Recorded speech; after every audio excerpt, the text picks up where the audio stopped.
Milliyyətcə Polşalı olan Erik Kemka 1910-cu ildə Almaniyanın qərbində Obenhauser şəhərində anadan olub. Yaşadıkları qəsəbədə onlar ən yoxsul ailələrdən biri sayılıb. Valideynləri üçün 10 yaşlı uşağı yeməklə, geyimlə təmin etmək, təhsil vermək müşkül məsələyə çevrilib. Kemka bu ehtiyaclardan qurtulmaq üçün 15 yaşında usta yanında elektrik peşəsinə yiyələnib və qazanc üçün Berlinə üz tutub. Berlində avtomobil təmiri sexində işləyən Kemka qısa müddət ərzində bacarıqlı mütəxəssis kimi tanınıb. Yüksək çinli məmurlar öz avtomobillərinin təmirini ona etibar ediblər. Bu kiçik sex Kemka üçün böyük imkanlar açıb. Nəhayət, ona Hitlerin qarajında iş təklif olunub. Erik Kemka 1930-cu ildə Nasist partiyasına daxil olub. 1936-cı ildə isə Hitlerin əsas sürücüsü vəfat etdikdən sonra Kemka onun yerinə təyin edilib. Və eyni zamanda o, Hitlerin qarajının rəisi vəzifəsini də daşıyıb. Kemka öz xatirələrində Hitler sürücülərinə münasibət haqqında yazaraq qeyd edib ki, Führer sürücü seçimində heç kimə etibar etməyib, namizədlərlə özü söhbət aparıb, sürücülərin texniki biliklərinin yüksək olmasına isə xüsusi diqqət yetirib. Bu məsələdə Erik Kemkanın bəxti gətirib. Hitler onunla 2 saatlıq söhbətdən sonra qərarını verib. İkinci Dünya müharibəsinin hər dəqiqəsində Hitlerin bir addımlığında keçirən Kemka bir çox tarixi hadisələrə, Hitlerin görüşlərinə, səfərlərinə, qələbə inamına, çətin anlarına, məğlubiyyət məyusluğuna, sonuncu günlərinə şahidlik edib. Führerin Yeva Braunla sonuncu şam yeməyində də Hitlerin göstərişi ilə süfrəyə məhz Kemka xidmət edib. 9 il Führerə sürücülük edən Erik Kemka bu illər ərzində çox şeylərə nail olub. Hitler şəxsi sürücüsünə böyük imtiyazlar, güzəştlər və səlahiyyətlər verib. Ona hədsiz dərəcədə güvənib.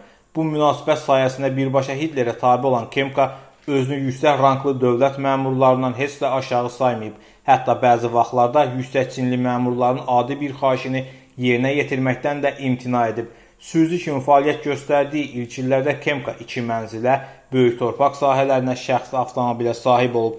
Berlində onun 4 şəxsi avtomobil sexi də fəaliyyət göstərib ki, bu sexlərdən gəlir Kemkanın büdcəsini daha da zənginləşdirib. Araşdırmaçıların qənaətinə görə Kemkanın banklardakı şəxsi vəsaiti milyonları keçib. Almaniyanın məğlubiyyəti yaxınlaşdıqca Kemka öz gələcək aqibəti necə olacağını yaxşı anlayıb. Buna baxmayaraq o, Hitlerin son dəqiqəsinə qədər onun yanında qalıb. Nəhayət, Führerin intiharından sonra Kemka Berlindən qaçmağa cəhd edib. 1945-ci il mayın 1-də Erik Kemka mülki paltar geyinərək metronun tunelləri ilə şəhərin kənarına çıxmağa çalışıb. Məhz metronun içərisində Sovet döyüşçüləri onu yaxalayıblar. Əvvəllər tanıdığı Yugoslaviyalı bir qadın özünü qabağa ataraq Rusların qarşısında əsl şov göstərib.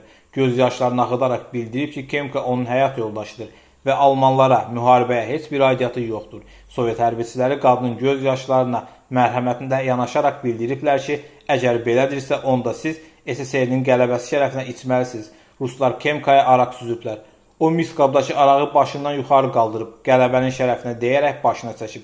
Beləliklə Erik Kemka 200 qram arağın hesabına Ruslardan canını qurtarıb və özünü Belxistə çatdırıb. Amma burada Amerikalı hərbiçilər onu yaxalayıb. İyulun 18-də Kemka həbs edilib. Kemka cəmi 2 il həbs cəzası çəkib. 1947-ci ildə azadlığa buraxıldıqdan sonra o Münxendə yaşayıb.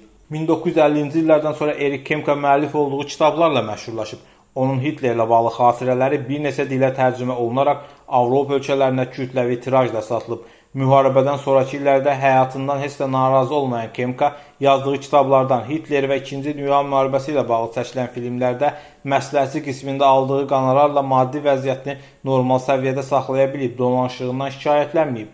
O 1975-ci ildə 64 yaşında vəfat edib.